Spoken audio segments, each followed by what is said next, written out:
هل هذا يعتبر حديث؟ طيب أنا أزيد سؤال آخر، هل أنا أعتبر صحابي؟ أنا أزيد سؤال رقم 3، هل يجب علي تنفيذ ما قال؟ إذا السؤال له 3 أجنحة. أول شيء، من رأى الرسول في المنام صلى الله عليه وسلم بشروه بالجنة، فمن رآني في المنام فقد رآني حقا، فإن الشيطان لا يتمثل به. قالوا ممكن الشيطان يأتي في المنام ويقول أنا رب، ممكن، لكن لا يأتي ويقول أنا رسول الله صلى الله عليه وسلم. لماذا؟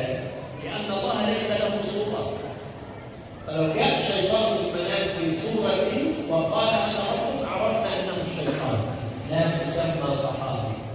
هل أنا ملزم بما قال؟ على سبيل الاستحباب وليس على سبيل الشرع.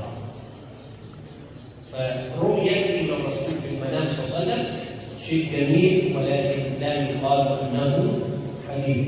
كان مولانا المكبولي يرى الرسول صلى الله عليه وسلم ويتكلم مع الرسول صلى الله عليه وسلم، وكان يقول حدثني رسول الله، لكن هذا ليس حديثا، ليس حديثا، ولا انا اسمى صحابي. الحديث ما قاله في حياته البشريه، اما حياته البرزخيه صلى الله عليه وسلم فلا يثبت بها سلطه ولا يسمى حديثا، وانما رسول الله حي في مقامه الشريف، حجب عن العوام ولم يحجب عن الخواص، فهو حي في مقامه الشريف صلى الله عليه وسلم.